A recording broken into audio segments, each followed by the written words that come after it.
Oi, eu sou o Dri, seja bem-vindo. Eu já tinha começado a fazer os resumos do arco 6, mas tinha parado no primeiro. Não exatamente no caso, já que eu já tinha feito resumos de outros momentos desse arco. Mas o fato é, eu fiquei de dar continuidade aos resumos que eu disse que iria trazer, mas cá estou eu continuando de onde eu parei. Eu tinha pensado em fazer esse resumo da maneira que eu geralmente faço, que é tipo assim, eu faço o resumo e no final eu dou uma revisada nos pontos mais interessantes e teorizo em cima. Mas eu acho mais interessante deixar isso num vídeo à parte. Então, todos os tópicos interessantes que aparecerem aqui, eu vou deixar para um vídeo separado. Mas, antes de começar o vídeo, já vai deixando o teu like, se inscreve, comenta, compartilha e também confere os links na descrição. Um deles vai ser o meu Pix, para quem quiser me ajudar financeiramente, e o outro vai ser o link para comprar os volumes oficiais e traduzidos da Light Novel. Agora, vamos para o resumo. Uma luz. Isso era tudo o que ele tinha visto antes do loop anterior acabar. Não teve medo, dor, nada. Foi a primeira vez que o Subaru experienciou uma morte tão pacífica. Aconteceu tudo num piscar de olhos. De repente, toda a situação se desenrolou num caos completo. E ao final disso tudo, aquela luz que brilhou do topo da torre acabou com todos eles. Aquilo tudo foi tão surreal e repentino que o Subaru voltou no tempo ainda em completo choque. Ele não estava conseguindo mover um músculo sequer. Ele tinha voltado para o momento onde a Meili estava tentando acalmar os Majus com aquele som pra gato. Muito pouco. O momento para onde o Subaru retornou era pouco antes da situação começar a desandar.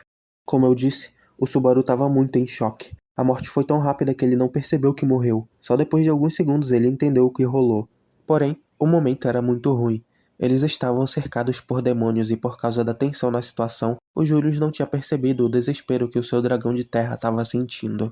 Desespero esse que resultaria naquela morte, indolor e instantânea. No momento em que o Subaru iria chamar o Julius para que ele prestasse atenção no Joseph, o próprio Joseph cede ao desespero e ruge, chamando a atenção de tudo que tinha ali, dando início à investida dos ursos Oiran. Assim como no loop anterior, a Emília começou o contra-ataque. Dessa vez o Subaru gritou para que o pessoal corresse. O Subaru olha para trás e vê a Han pegando as rédeas da carruagem e o Julius indo defender a carruagem dos Majus avançando, também igual ao que aconteceu no loop anterior. Essa foi a morte mais pacífica que o Subaru já teve. Em contrapartida, esse foi o loop mais inútil que o Subaru já experienciou. Ele não foi capaz de fazer nada, nenhuma mudança, por mais pequena e pífia que ela pudesse ser.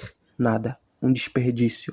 A Beatrice dá uma cabeçada com a nuca dela no Subaru para que ele se concentrasse na situação atual. O Subaru segura a mão dela para que ela pudesse ficar de pé e atirar Minya. A Meili chama o Myokusu que ela tinha trazido escondido, e o Maju devora vários dos ursos Oiran. O Subaru diz pra Han que eles devem ir para outra direção. A Han pergunta o porquê disso, se a torre tá bem à frente deles, mas o Subaru só diz para ela fazer o que ele diz. A Han não concorda com aquela ordem, mas a Emília fala para ela fazer como ele disse, dizendo que o Subaru não diz coisas estranhas à toa. Mas a Han fala que ele de fato diz coisas estranhas à toa. Aí a Emília se corrige e diz que o Subaru não diz coisas estranhas à toa numa situação perigosa sem uma razão. A Patrasha escuta a ordem do Subaru e age de acordo. Ela gira no meio de um dash e usa um dos Oiran de trampolim, o mandando para trás enquanto pega impulso para começar a correr. A carruagem também acabou acertando um dos ursos enquanto virava bruscamente. Enquanto corriam, o Myokusu da Meili foi atingido. O seu corpo massivo caiu no chão.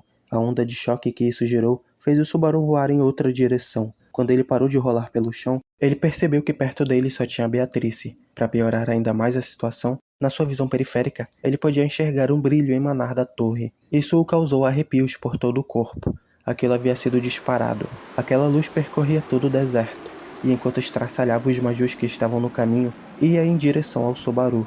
Mas antes que aquele tiro o acertasse, uma sombra pulou na frente dele, tomando o tiro no seu lugar. O impacto fez o Subaru voar de novo. Ele ergueu o corpo com os braços e, ao olhar para trás, ele viu o corpo da Patrasha caído no chão. Ela tomou o golpe no seu lugar e, obviamente, não sobreviveria àquele ataque. A uma certa distância, ele escutou o grito de desespero da Beatrice chamando pelo seu nome. A voz dela tinha tristeza, dor. E quando ele olhou para onde a Beatrice estava olhando, ele viu que nele também havia um buraco no lado direito do seu estômago. O tiro havia atravessado a Patrasha. Quando ele viu aquilo, toda a sua força tinha ido embora e ele cai no chão. A Beatrice se ajoelha do lado dele, chorando e implorando para que ele não a deixe. Não deixe a Beth para trás. Ele queria estender a mão para ela, mas o seu corpo já não tinha mais forças. Ele queria ao menos limpar as suas lágrimas. Ele buscava algo no seu corpo que ainda pudesse se mover, mas ele não achou nada. Se esse era o caso, então ele só precisaria usar algo que não pertencesse ao seu corpo. aquela mão invisível que só ele poderia ver.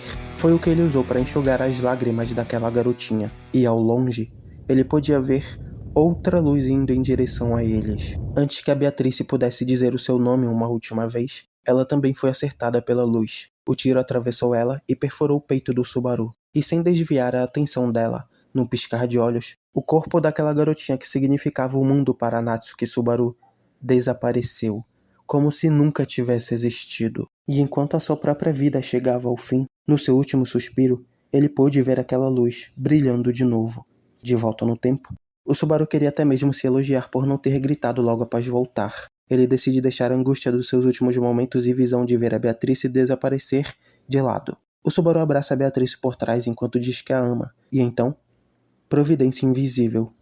A narração diz que as mãos invisíveis estavam alegres por poderem cumprir essa tarefa no lugar do preguiçoso Subaru, e dentro do próprio ser, o Subaru podia sentir algo sendo partido e tirado dele. Ele não sabia o que isso lhe custaria, mas ele sabia que não podia levar muito tempo usando isso, usando essas mãos que um dia já o atormentaram. Ao ponto de pela primeira vez na sua vida ele desejar a morte de alguém, ele acariciou gentilmente o dragão de terra que estava com medo, atravessando o corpo da Beatrice e usando a intangibilidade da providência invisível, o poder que uma vez foi usado para o mal, Natsuki Subaru usou para salvar vidas. O Julius percebeu o dragão se acalmando e também o puxou para perto para que pudesse acalmá-lo. Era estranho. Dessa vez aquelas mãos não causaram dor apesar de terem sido usadas. O Subaru só ficou um pouco ofegante.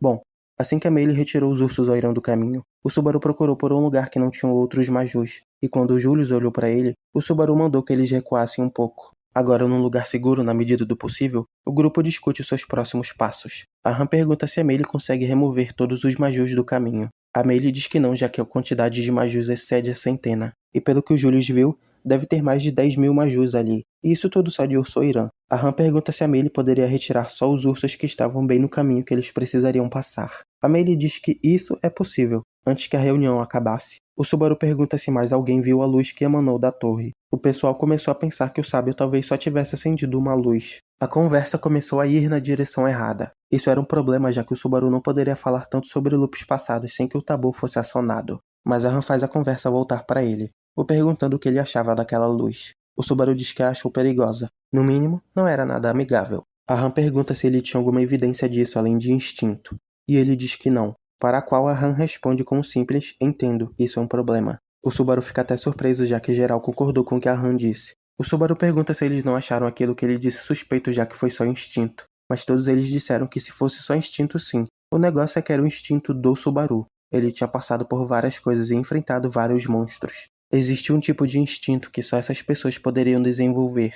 E o Subaru era uma dessas pessoas, eles disseram. Vendo que confiavam nele absurdamente, o Subaru virou a cara de vergonha. E isso o impediu de perceber o que tinha acabado de acontecer. A primeira a notar isso foi a Han.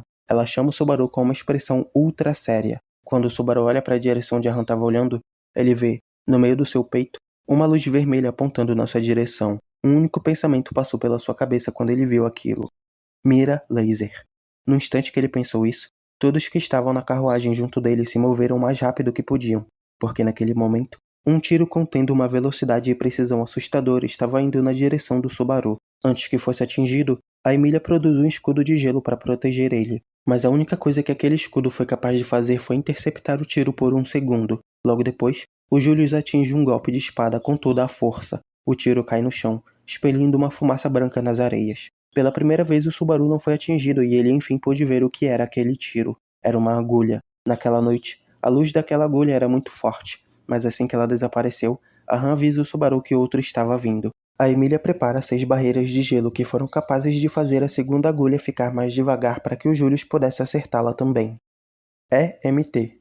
O Subaru diz isso e a Beatrice conjura uma magia jamais vista antes. Uma barreira foi criada com Subaru e Beatrice no seu centro. O Julius fica perplexo com aquilo, tentando decifrar o que aquela magia fazia. A barreira que foi produzida foi capaz de parar o avanço da agulha que estava a caminho. O Subaru explica que EMT é uma magia que faz com que outras magias percam seu poder dentro da barreira. Essa era uma das 3 magias que eles dois tinham criado durante o time skip. A terceira estava ainda incompleta, mas o seu objetivo era ser capaz de lutar contra inimigos poderosos, o pináculo da magia de escuridão. Mas aquela magia não duraria muito, já que a reserva de mana do Subaru é muito baixa. Enquanto procurava um lugar para recuar, O Subaru ouviu a Han falar que ele estava olhando para o Subaru. O Subaru ouviu aquilo e pensou que só poderia ser o tal do sábio. O olho direito da Han começou a sangrar pelo uso excessivo da clarividência. O Subaru carregou ela e tentou pôr ela de volta na carruagem, mas antes que ele conseguisse, o mundo ao redor deles começou a se partir igual a vidro. O EMT havia nulificado a magia espacial que haviam botado naquele deserto. Tudo começou a se partir. Céu, chão, tudo. O Subaru tentou chamar pela Emília, mas foi em vão. Todos eles tinham sido pegos, entre aspas, pelas rachaduras. E ao longe, uma pessoa estava assistindo tudo aquilo. Essa pessoa desceu as escadas em espiral. Com alegria no coração, aquela pessoa disse: "Eu te achei." E assim, finalizamos esse resumo. A partir daqui começa aquele loop da caverna que eu já fiz vídeo sobre. Vai estar aí no card, ou tu pode só ir na playlist do Arco 6. Vai estar o vídeo com o título O Loop Mais Brutal de ReZero. Todos os vídeos resumindo o Arco 6 vão estar lá, inclusive. Vão estar lá bonitinho, tudo organizado. Enfim, não esquece de deixar o like, de se inscrever no canal e também de conferir os links na descrição. Espero que tenham gostado do vídeo. Muito obrigado por ter assistido do início até o final. Valeu, falou e nos veremos em breve.